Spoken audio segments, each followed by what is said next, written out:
নমস্কাৰ। ভাৰতৰ ইতিহাসৰ 15 নম্বৰ খণ্ডৰ প্ৰথম প্ৰশ্নটো হৈছে মোগল সম্ৰাট হুমায়ুনৰ সমাধিস্থল তলত উল্লেখ কৰা কোনগৰাকীয়ে নিৰ্মাণ কৰিছিল? ইয়াৰ 4টা অপশ্যন দিয়া আছে। এ দিয়া আছে হাজী বেগম, বি দিয়া আছে মমতাজ মহল, চি দিয়া আছে আছফিনা বেগম আৰু ডি দিয়া আছে ঔৰংগজেব।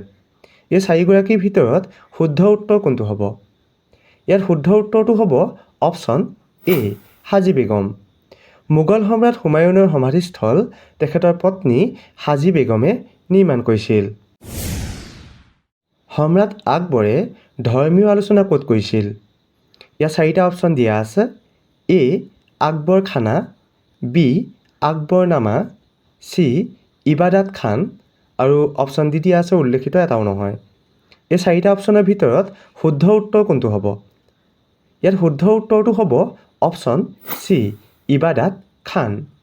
সম্ৰাট আকবৰে ধৰ্মীয় আলোচনা ইবাদাত খানত কৰিছিল। মেগাস্থেনিছ কোন দেশৰ মানুহ আছিল? ইয়াতে 4টা অপশ্যন দিয়া আছে। এ চীন দেশৰ, বি গ্ৰীক দেশৰ, চি জাপান আৰু ডি দিয়া আছে ভূটান। এই 4টা অপশ্যনৰ ভিতৰত শুদ্ধ উত্তৰ কোনটো হ'ব? ইয়াত শুদ্ধ উত্তৰটো হ'ব option B Greek. Megasthenes Greek দেশৰ আছিল। সংগীত শিল্পী তানসেনে সৃষ্টি কৰা ৰাগটোৰ নাম কি আছিল? ইয়াতে 4টা অপশ্যন দিয়া আছে।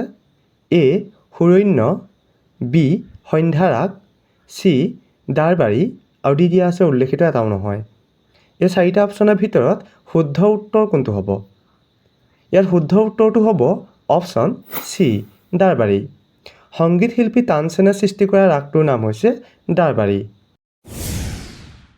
উপনিষদসমূহ পাৰ্চী ভাষালৈ কাৰ দ্বাৰা অনুবাদ কৰা হৈছিল? ইয়াৰ 4টা অপশ্যন দিয়া আছে। A Dara Shikoh, B Kalidas, C Banabhatta, D Panini. এই 4গৰাকীৰ ভিতৰত শুদ্ধ উত্তৰ কোনটো হ'ব? ইয়াৰ শুদ্ধ উত্তৰটো হ'ব অপশ্যন এ দাৰাচিকোহ। উপনিষদসমূহ পাৰ্চী ভাষালৈ দাৰাচিকোৰ দ্বাৰা অনুবাদ কৰা হৈছিল। সংগীত শিল্পী তানসেনৰ প্ৰকৃত নাম কি আছিল? ইয়াৰ 4টা অপশ্যন দিয়া আছে। A Ramakrishna Pandey, B Ramtanu Pandey, C Jayprakash Pandey, D Haridev Pandey. এই 4টা অপশ্যনৰ ভিতৰত শুদ্ধ উত্তৰ কোনটো হ'ব? ইয়াত শুদ্ধ উত্তৰটো হ'ব অপশ্যন বি ৰামতানু পাণ্ডে। সংগীত শিল্পী তানসেনৰ প্ৰকৃত নাম হৈছে ৰামতানু পাণ্ডে। শিখ খালছা কোনে প্ৰতিষ্ঠা কৰিছিল? ইয়াতে 4টা অপশ্যন দিয়া আছে। A Guru Gobind Singh, B Haridev Singh, C Tegh Bahadur, D শিৱাজী। এই 4জনৰ ভিতৰত শুদ্ধ উত্তৰ কোনটো হ'ব? ইয়াত শুদ্ধ উত্তৰটো হ'ব অপশ্যন এ গুৰু গোবিন্দ সিং। শিখ খালছা গুৰু গোবিন্দ সিঙে প্ৰতিষ্ঠা কৰিছিল। কোনগৰাকী সম্ৰাটৰ আমোলত দিল্লীৰ ঐতিহাসিক জামা মছজিদটো নিৰ্মাণ কৰা হৈছিল? ইয়াত 4টা অপশ্যন দিয়া আছে। A Akbar, B Humayun, C Aurangzeb, D Shah Jahan. এই 4জনৰ ভিতৰত শুদ্ধ উত্তৰ কোনটো হ'ব? ইয়াত শুদ্ধ উত্তৰটো হ'ব অপশ্যন ডি শ্বাহজাহান। সম্ৰাট শ্বাহজাহানৰ আমোলত দিল্লীৰ ঐতিহাসিক জামা মছজিদটো নিৰ্মাণ কৰা হৈছিল।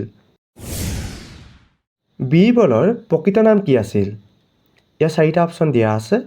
এ কালিদাস, বি তুলসী দাস, চি মহেশ দাস আৰু ডি দিয়া আছে মহেন্দ্ৰ দাস।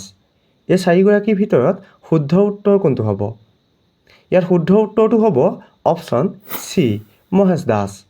বীৰবলৰ প্ৰকৃত নাম হৈছে মহেশ দাস। এইটো খণ্ডত আপোনালোকলৈ আগবঢ়োৱা প্ৰশ্নটো হৈছে ৰামচৰিত মানস তলত উল্লেখ কৰা কোনগৰাকীয়ে ৰচনা কৰিছিল? ইয়াৰ 4টা অপশ্যন দিয়া আছে। এ কালিদাস, বি তুলসী দাস, চি বাণভট্ট, ডি পাণিনি। এই 4গৰাকীৰ ভিতৰত শুদ্ধ উত্তৰ কোনটো হ'ব আপোনালোকে কমেণ্ট কৰি জনাব। আৰু যিসকলে ভিডিঅ'টো চাই ভাল লাগিলে আগলৈ শ্বেয়াৰ কৰি দিব। ধন্যবাদ।